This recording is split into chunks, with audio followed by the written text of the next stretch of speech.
Hello everyone. This is the 43rd part of the story, I'm Vōldēmōrt. Chapter 258.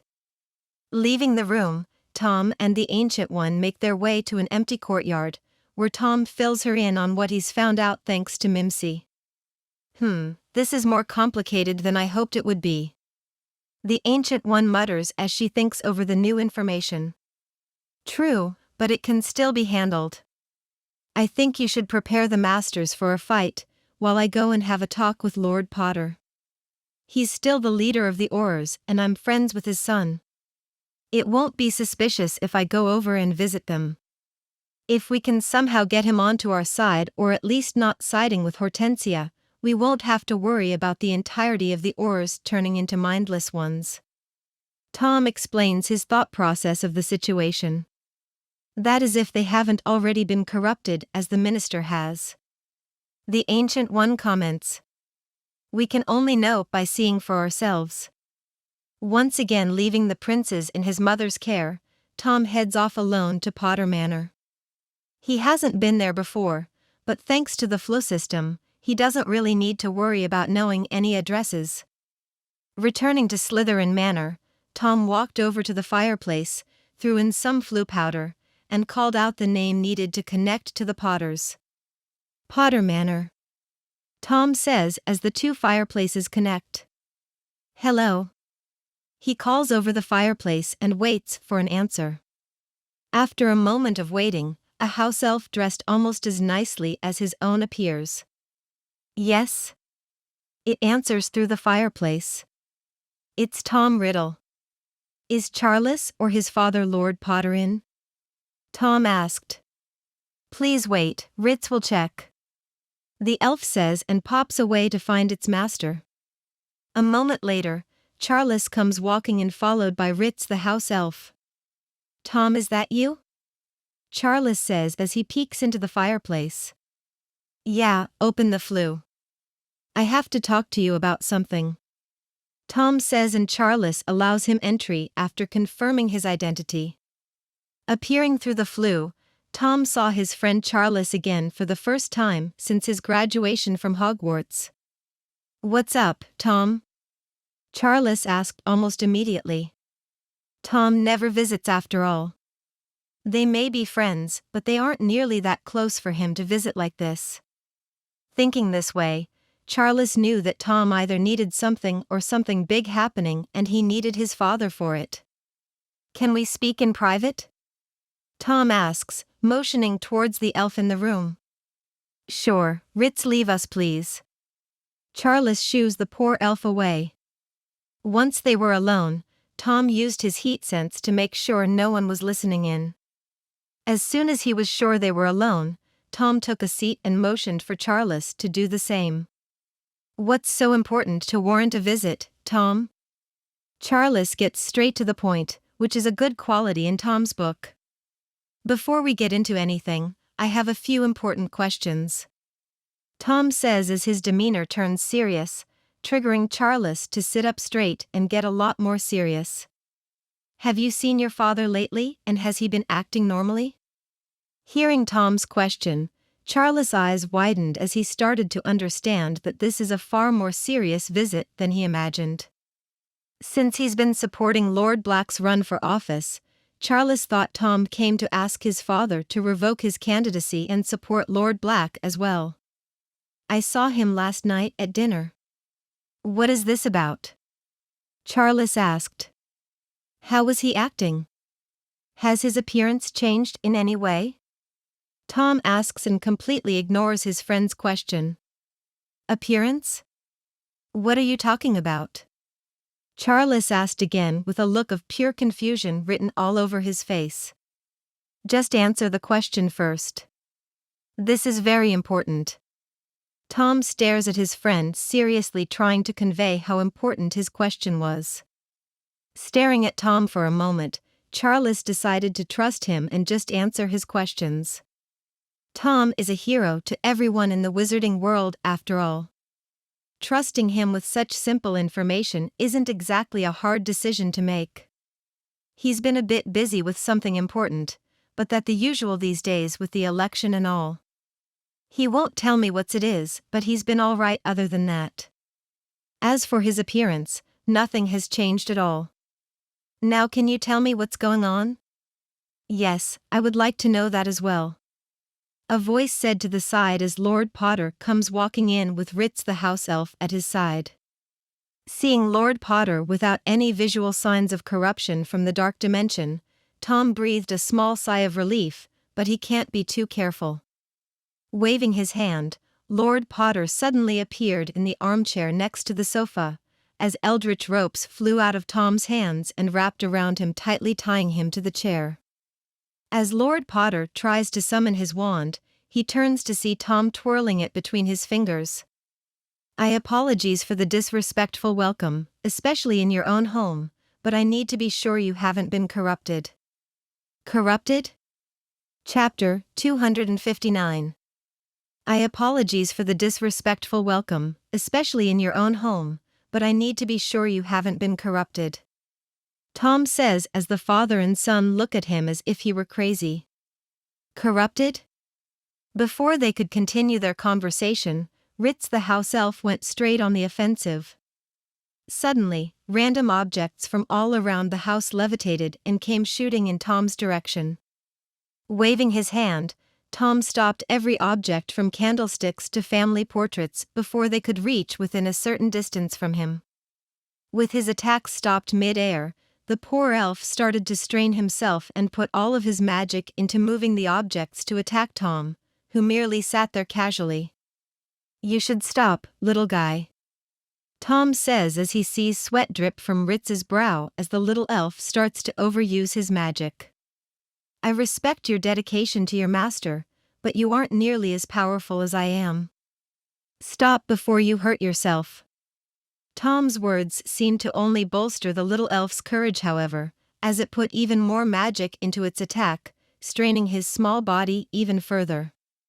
Seeing that this was getting nowhere, Tom turned to his friend Charles, who was shocked by this entire situation and has no idea what to do. Charles, tell the poor elf to settle down before it hurts itself. Tom says with a sigh. Charles, who wasn't sure whether he should pull his wand or not, froze and watched in shock as his trusted elf Ritz continued to strain himself. Ritz, stop. Luckily, Lord Pōttēr seemed to keep his cool and took control before anything bad happened. Soon, all of the objects floating around the room fell to the floor with a round of loud clunks, and along with them so did the little elf Ritz. Ritz! Charles exclaimed as he dashed toward the downed elf. Casting a quick medical analysis spell, Tom made sure Ritz didn't hurt himself too much. He's fine. He strained his body and used up almost all of his magic, but he should be fine after a few days of rest. Tom explains and snaps his fingers, causing the downed elf to disappear and reappear safely and snugly laying on the sofa across from him. Now sit, Charles. We have a lot to talk about. Hesitantly walking over and taking a seat next to the passed out Ritz, Charles looks at Tom with a confused and betrayed look on his face. In his mind, whether Tom had something big to talk about or not, this wasn't the way to go about it. Now that everything is how you want it, can you please explain what this is all about and what you mean by corrupted? Lord Pōttēr asks, still strapped tightly to the armchair by golden eldritch ropes. Nodding along with his father's words, Charles looks to Tom expectantly, hoping whatever this is about is dire enough to warrant his behavior. We'll get to that in a moment. Tom says with a shake of his head. First, Charles tells me you've been busy lately. Tell me about it. Nothing you probably haven't already heard about. We've been all hands on deck since the attacks on Lord Black's campaign started. Sadly, we haven't been able to be of much help. Lord Pōttēr explains with a small bit of annoyance laced in his voice. Why is that? Tom asked with a raised eyebrow. Why's what? Lord Pōttēr asked back. Why haven't you been of much help? Tom clarifies. Well, for some reason the minister's office has us running down leads all over the place. Just finding time for my own campaign has been impossible lately. Lord Pōttēr explains. I see, so she's targeting your campaign as well. Tom mutters as he wonders if the other candidates are being targeted without his knowledge as well. Hearing what Tom said, Lord Pōttēr's eyes how wide with realization while his son merely sits there confused. You think the Minister of Magic is the one attacking Lord Black's campaign? Lord Pōttēr says. Huh? Would the minister actually do that? Charles asks as he finally realizes what they're talking about. Lord Pōttēr thought it over for a moment before answering his son. If it would keep her in office and not fall back on her, then I wouldn't say it's an impossibility. I've already found proof linking her to the attacks. The only question is whether you're working for her, but that seems to be unlikely. Tom admits. Then let my father go. We've answered your questions. Charles says with a bit of heat in his voice. Not yet. I need to know for sure that your father and by extension the Aurors haven't been corrupted. Tom says as he turns and stares Lord Pōttēr directly in the eyes.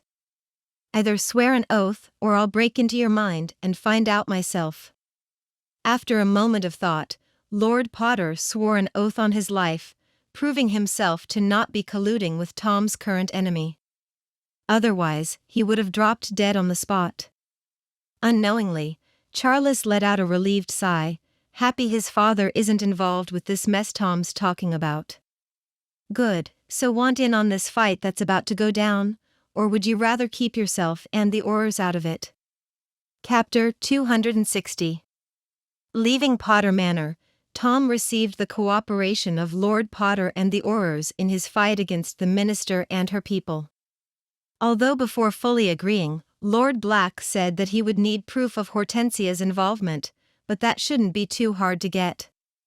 Of course, they are also technically helping in the fight against Dormammu, but they don't know that, nor will Tom be disclosing that to them either.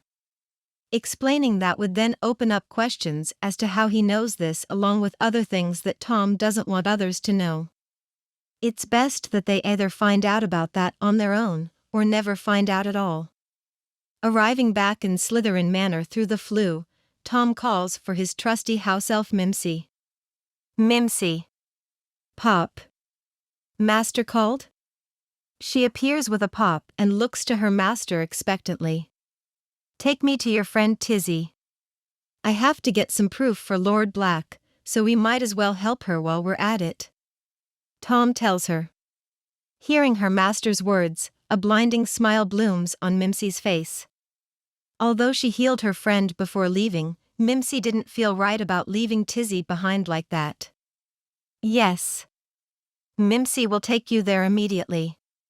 She says excitedly and snatches Tom's hand. Pop. With that all too familiar sound, Tom and Mimsy disappeared from Slytherin Manor and appeared in the dilapidated bedroom of Tizzy the elf, who was still sleeping on her rag pile bed in the corner, still recovering from her injuries thanks to Mimsy's help. That's Tizzy. Mimsy says sadly as she points to the corner. Seeing Mimsy's friend in such a condition, sleeping in a dusty old room in a pile of nasty old clothes and rags, Tom turned his nose up in disgust. This disgust written all over Tom's face wasn't targeted towards the poor injured elf or even the rundown room around him, but towards the person that would leave a living creature in such a place. Huh, I can see why you suddenly wanted to help other elves so much, Mims. Tom says as he waves his hand, operating little Tizzy away.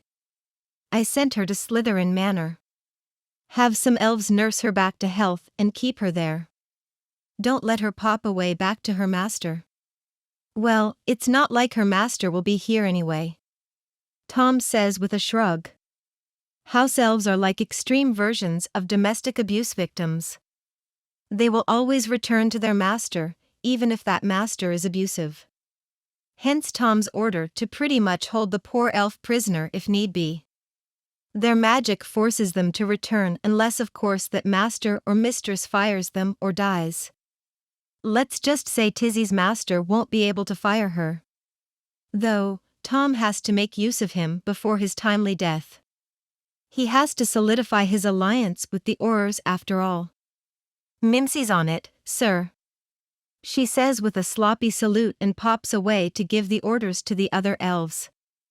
As Mimsey disappears, Tom leaves the shabby room and makes his way through the house. Strolling into the kitchen, Tom found the owner of the house sitting by the countertop with a fork and knife in hand, eating a steak dinner. "Hello, I'm Tom Riddle, but I'm sure you already know that. I'm going to have to ask you to come along with me, please," Tom says casually as if he isn't an intruder in another man's house. Looking at the man more closely, Tom remembered him from his last meeting with the minister during his Order of Merlin, first-class award ceremony. Except now he has the whole corrupted by the dark dimension look. "Huh?" The man grunts in surprise with food still in his mouth. After a moment of awkward silence, the man reaches for his wand and points it in Tom's direction menacingly. "Can we not waste time? You should know that I can kill you with the slightest of ease. Even Grindelwald didn't stand a chance. Do you think some secretary, enhanced or not, is going to measure up?" Tom says with a scoff. Hearing Tom's words, the man ignored him and started firing curse after curse. His enhanced magic thanks to Dormammu bolstering his confidence. "Sigh, why don't they ever just give up?" Tom mutters as he waves his hand, blocking all oncoming attacks. "You asked for it." Suddenly, Tom disappeared, shocking the man before him, who still hasn't had the chance to swallow his last bite of steak, and appeared behind him. Pow! Sending a solid punch to the back of his head, the corrupted secretary spits out a mouthful of food and gets knocked out cold. That's disgusting," Tom comments with a sneer as he operates away with the unconscious body of Tizzy's master. Arriving back in Slytherin Manor, Tom breaks into his new prisoner's mind and finds out everything he needs to know. Once he was finished with him, Tom oled the man straight to the Auror headquarters, where Lord Pōttēr said he would be after their last conversation. Chapter 261 Battle Plans. Auror Headquarters. In the mailroom of the Auror headquarters in Whitehall, a package marked urgent and addressed to Lord Pōttēr arrived, which isn't something new or odd. The odd thing was that there wasn't any information about the sender. After a quick scan for any harmful spells, enchantments, or potions, it was brought straight to Lord Pōttēr's office, where a big meeting was happening between the upper-level Aurors. Knock knock. "Sir, you have some urgent mail." The man that verified the package barges in with said package in hand, causing the whole room to go silent. Sensitive information is currently being talked about and none of them wanted to be blamed for leaking it after all. "Bring it here and be on your way," Lord Pōttēr says and accepts the package. As the mailman leaves, Lord Pōttēr opens the package while still explaining what Tom told him. Inside is a shrunken trunk with a small note taped to it. "Proof, Tom." "What is it, sir?" one of the Aurors asked as he noticed Lord Pōttēr's eyes go wide.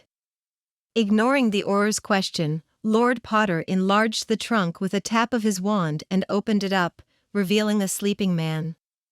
"What the hell? Huh? Isn't that the minister's assistant? What's wrong with his face? Is that makeup?" Seeing the man's face, Lord Pōttēr knew it wasn't makeup and couldn't help but remember what Tom said. "Corrupted," he repeated out loud. Could this be what he meant?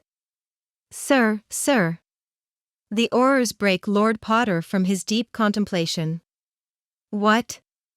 Lord Pōttēr asks. "I asked what we should do with him?" The Auror asked, still stunned by whatever is wrong with the secretary's face. Lord Riddle sent this as proof of his claims, so lock him up and administer Veritasrum.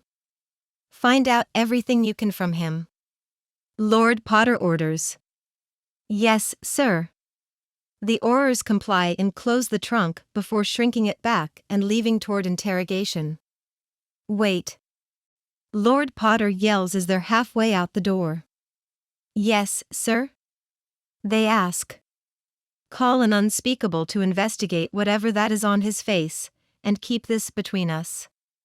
I wouldn't be surprised if the minister has contacts in our office. With the Aurors on his side and the information extracted from Hortensia's assistant, Tom returned to Kamar-Taj to find it filled with masters preparing for battle. Checking the normal spots, Tom found his mother in her office, surrounded by masters talking about an assault on both the minister's mansion and Whitehall, the headquarters of the British Ministry of Magic. We can get into the mansion easily. The problem resides in the Wandwaver's government building. Its wards are some of the strongest they have. There are a few ways in, but they would take time that we may not have. One of the masters says.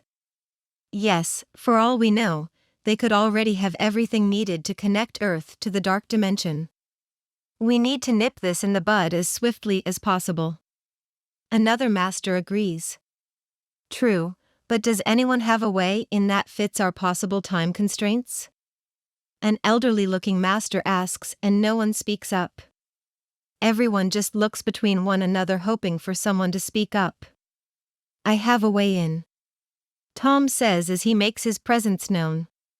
Hearing someone new in the room, every master turned around and entered battle-ready stances. Some even conjured eldritch weapons on instinct. Relax, it's just me. Tom says, slightly amused by their reaction.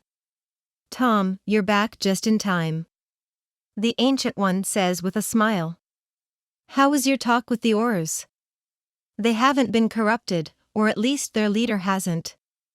Tom answers and looks around the room for Thor and Loki. Where are the princes? At the mention of the Asgardian princes, many of the masters' faces scrunched in annoyance. You mean the Ponces?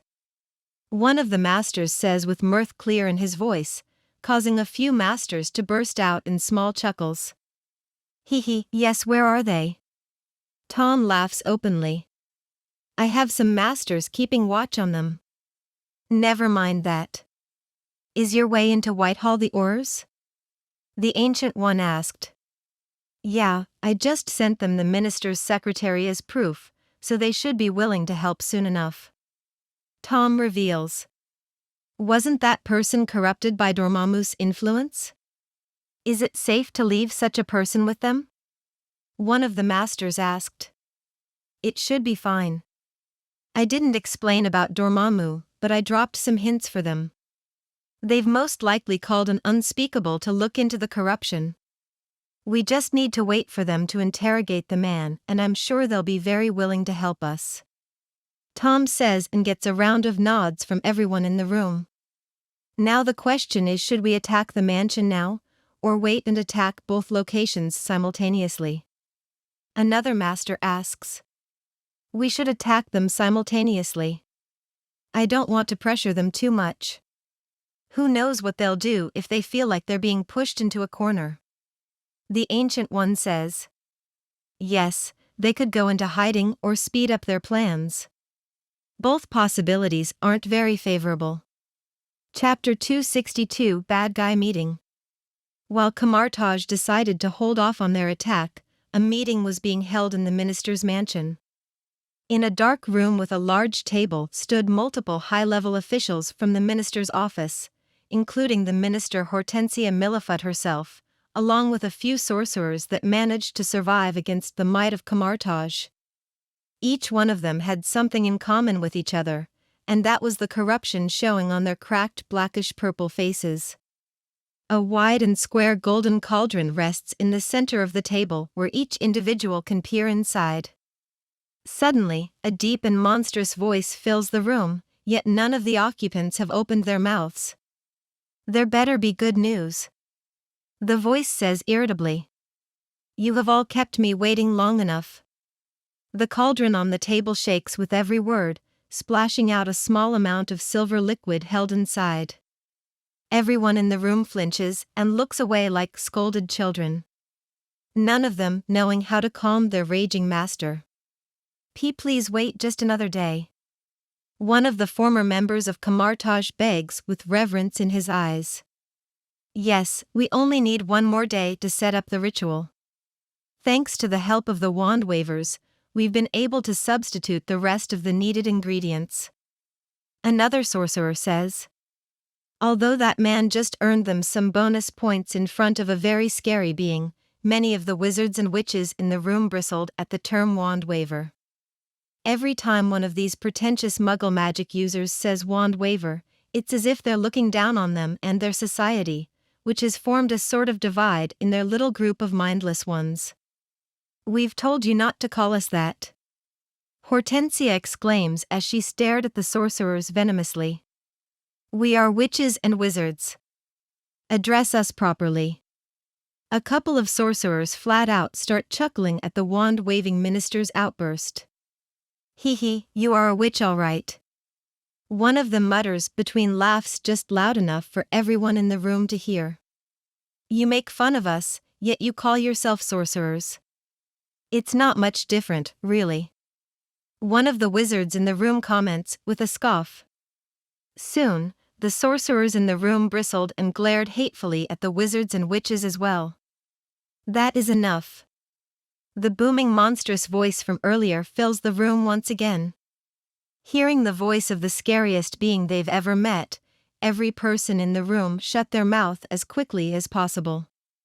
You have all been nothing but a disappointing annoyance that I'm forced to deal with. The monstrous voice says, and suddenly everyone in the room starts feeling a sharp throbbing pain in their heads. If I don't see the succulent globe of earth ready to be devoured within the next 24 hours, I will take away your free will and turn you into true mindless ones. As the voice disappeared, the pain slowly faded away, leaving everyone in the room a panting mess. While Tom was waiting for Lord Pōttēr to finish gathering information and contact him, he went over to his mother's chambers and found her sitting on the sofa reading a mystery novel. Hello, Mother. Tom says with a wave as he strolls in and lays down on the couch across from her. Hey, do you need anything? The Ancient One asks as she snaps her book shut, knowing Tom wouldn't give her the silence needed to enjoy it. Yes, I want to know what your plan is for Dormammu. Tom asks. Why do you ask? She asks with a raised brow. If everything goes as we wish it to go, we won't have to deal with Dormammu now, if ever at all. Hearing his mother's words, Tom rolled his eyes and even let out a small scoff. We both know that's nothing but wishful thinking. Sure, we could delay Dormammu or even stop him completely, but nothing goes completely as planned. Tom rants a bit, causing his mother to roll her eyes as well. Yes, but it never hurts to think hopefully. I'm prepared either way after all. She tells him. I know that, but I have a feeling we'll be facing Dormammu sooner than we think, which is why I'm asking what your plan is. Tom asks again. Is this due to your future knowledge? She asks and doesn't receive an answer. Fine, I plan to use the time stone and convince him to leave peacefully. So, you stole your former successor's plan, huh? Did you even do anything but laze around during the time I was running Kamar-Taj? Tom says with an annoyed pout. Yeah, he expected her to use that plan, as she knew it would work based on her future knowledge, but Tom hoped she would have some other plans just in case. No, not really, the Ancient One says with a teasing smile. Although she says that, the Ancient One truly has spent countless hours tweaking her successor's plan and adding failsafe after failsafe. She even has a backup plan that would sacrifice her life if needed, but she would never tell that to Tom. Even with her newfound immortality, he would still worry, and she didn't want that. Cursing obscenities and muttering small remarks about his mother's baldness, Tom leaves the room and heads off to bed. He feels like he'll need the sleep for whatever is about to go down tomorrow. This marks the end of part 43 of the story, I'm Vōldēmōrt. Thank you for listening. Please like and subscribe the video to listen more. Hit the bell icon to get notified of all the new content uploaded to the channel ASAP.